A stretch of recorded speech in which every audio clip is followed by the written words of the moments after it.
We spend a lot of time here talking about question marks, negatives, how do you answer this? But what are the strongest areas for the Florida Gators in 2023? We're going to talk about it here on Locked On Gators. You are Locked On Gators, your daily podcast on the Florida Gators. Part of the Locked On Podcast Network, your team every day.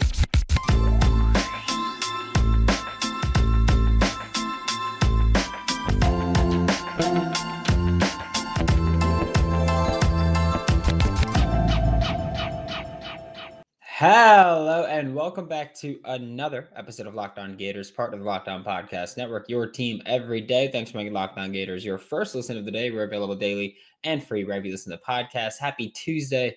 I'm Brandon Olson. Find me on Twitter at WNS_Brandon, written work with Whole Nine Sports, Giants Country, and NFL 33. And we're talking about the strengths of the Florida Gators 2023 roster right now because yesterday, we talked about what are the biggest question marks. A couple weeks ago is what are the biggest team needs at this point. We've spoken a lot about where this team needs to improve, but where is this team already pretty good at? And I'm going to start with what is, I think, unanimously the strongest part of this roster, running back room, because I truly believe this, you've got the best running back duo in the country. Maybe not the best running back room because there's some teams that consistently rotate in 3 running backs and they're all pretty good. Sure. But I think you've got the best running back duo in the country in Montrell Johnson and Trevor Etienne and Montrell Johnson. I don't care the order that you put it in. They're both incredibly talented running backs. I think one thing that Florida has in that duo of Johnson and Etienne is that it's not a thunder and lightning duo. Yes, Montrell Johnson is more powerful than Trevor Etienne, and Trevor Etienne is probably quicker than Montrell Johnson. But neither of them are coming down with an arm tackle. That ain't happening. Both of them are going to create explosive runs relatively consistently. And I think that's something that they present that you don't get from a lot of other running back duos. You see the thunder and lightning duos and they find success. It's hard to find 2 running backs who could kind of interchangeably carry the load of the offense, and they're going to do that this year. It's hard to find that. So I think when you look at the running back room in general, but mainly that duo, you're looking at a truly elite group. Because again, whether it's Montrell Johnson running the ball or Trevor Etienne running the ball, you know that they've both got lightning in a bottle moments where they can just say, okay, well, I'm going and it looks like, a little gain of 6 and now it's a gain of 45. And they create these huge runs out of seemingly nowhere. Yeah, the offensive line last year was pretty good run blocking, but also those running backs created so many extra yards when there shouldn't have been there, whether it's through creating them after contact, whether it's through making a man miss, whether it's through finding a cutback lane and creating a run that way. This is a truly special running back duo. And that was kind of my main reason of being miffed, we'll say, that they weren't more involved in the passing attack last year, because you could have given easy completions to Anthony Richardson that pick up plenty of yards. And, I get it where you can look at it and say, oh, yeah, who cares if he completed that pass? It was behind the line of scrimmage. I don't care that he's getting 20 passing yards from it. That's a little confidence booster, I feel like, to know that, like, hey, I can make a little dink and dunk play and we're still going to pick up big yards potentially. And that's something where I think this running back room is going to be great at. And then you also look at bringing in Cam Carroll from Tulane, who in 2022 dealt with injuries, didn't play. But prior to that, he was a legitimate rushing and receiving threat. And he's not coming to Florida for I believe his last year of eligibility to ride the bench. Like, he's coming to Florida because he was probably told, hey, we're going to use you in the passing game. We're going to have you be a legitimate pass catching option out of the backfield, because we didn't have that last year, whether it was because they didn't feel like using Montrell or Trevor Etienne that way, whether it's because they didn't feel Montrell and Trevor Etienne really fit that mold or fit that skill set, whatever it might be. I think bringing in Cam Carroll kind of shows you we want to get the running backs involved in the passing game. Cam Carroll can step right in and do that. He could play a little bit of slot. He can play out of the actual backfield, and he can be involved. So I think that the running back room now with Cam Carroll just got so much more talented and so much deeper, we'll say, where now you could have we'll call Montrell Johnson the Thunder, even though again, they're pretty interchangeable. But you have the Thunder, the Lightning, and then the versatile pass catcher out of the backfield, where that instantly makes your running back room that much stronger. And I feel like also bringing in Cam Carroll shows, hey, we're going to run the ball kind of a lot in 2023. And that's why we need a third back. Because again, best running back duo in the country. But if one of those guys gets hurt, knock on wood, you're in for a rough one. So bringing in Cam Carroll is a fantastic addition to an already incredibly talented running back room, where it's pretty clear to me, and I think everybody agrees, this is the best running back room, or this is the best position group on the roster. There's kind of not even a close second. There's really not, because now you've got the best running back duo in the country. I'm willing to go as far as saying both Montrell Johnson and Trevor Etienne are top 12 running backs in the country. So adding in just that elite talent there, and then going, hey, incredibly versatile playmaker. Come on, you're going to be joining this room too. Running back room is just that much stronger. So for me, easily strongest position group on the team and biggest strength of the team, running back room. Duh, makes sense. But we're about to talk about an incredibly strong position now on the defensive side of the ball. But first, today's episode of Locked On Gators is brought to you by FanDuel. March Madness is here. Okay. March Madness technically is a couple days away, but March Madness is here. Make yourself some money. New customers get a no-sweat first bet with FanDuel, which is America's #1 sportsbook, up to $1,000. That's up to $1,000 in bonus bets back if your first bet doesn't win. They've been giving out 25% college basketball profit boost. Just before recording, I checked at a 50% NHL profit boost, which is huge. If you're listening to this, obviously on Tuesday when this comes out, if the Maple Leafs win, which the game is going to start very shortly, if the Maple Leafs win, I make money. If I don't, I'm very upset. I'm going to let you know that now. Don't miss your chance to get your no-sweat first bet up to $1,000 in bonus bets back when you go to FanDuel.com/lockedon to learn more. Thanks again for making Locked On Gators your first listen of the day. We are available daily and free wherever you listen to podcasts. Talking about the defensive side of the ball, what's the strongest position on the defensive side of the ball? It ain't corner, because, I mean, you got Jason Marshall, who I believe is pretty good. Then you got Jaden Hill, who I am not high on, and you have a bunch of unproven depth. It ain't safety, because none of them are proven. It ain't linebacker, because none of them are proven in the SEC. It ain't interior defensive line. It's Jack. It's specifically the Jack linebacker. And I understand that this is a position where even a week ago, a lot of us were talking about, Gators need to add someone at Jack. Well, they added someone at Jack internally, which is a huge add because they added Princely Umanmielen to the Jack linebacker spot. That's who they added. The guy who was the best pass rusher on the team last year, that's who they have starting at the pass rushing linebacker spot. Like, this is not something where we look at this and we go, oh, okay, sure, they put someone in there, they change positions. No, they took the guy that was already the best pass rusher on the team, and they put him at the position that you're supposed to put your best pass rusher. They put Princely Umanmielen, who, by the way, led the Gators in pressures with 27 and led the Gators in sacks with 6 sacks. But he led the Gators with 27 pressures while having second place was Javon Dexter, who had 25 pressures. Princely Umanmielen played 106 less pass rushing snaps than Javon Dexter. That is incredibly productive. Brenton Cox Jr. played 60 less snaps than Princely Umanmielen, but Princely Umanmielen had a better pressure rate than Brenton Cox Jr.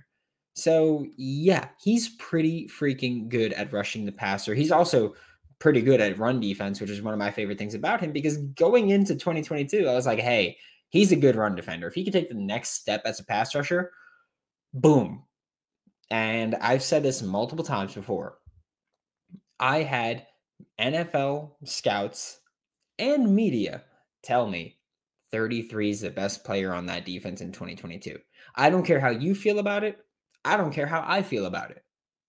People who get paid a hell of a lot more than we do to do this are telling me Princely Umanmielen is the best player on that defense last year, or was the best player on that defense last year. Is he entering the draft? To which I would say I have no idea. I'm not an insider like that. I have no idea. He ended up not entering the draft, which is awesome. But Princely Umanmielen will be back, and he is going to play Jack linebacker, and he is excited about it. I can tell you that. I can tell you he's excited about it, because every edge defender would be excited to play Jack. Like Jack linebacker, edge rusher, whatever you want to call it. That stand-up edge rusher is one of the best positions you can play as a pass rusher, because you get to just pin your ears back and go. Like, that's your job, to generate pressure. Also, last season, we saw Brenton Cox Jr. and Antoine Powell-Ryland mainly be the Jack linebackers for the Florida Gators.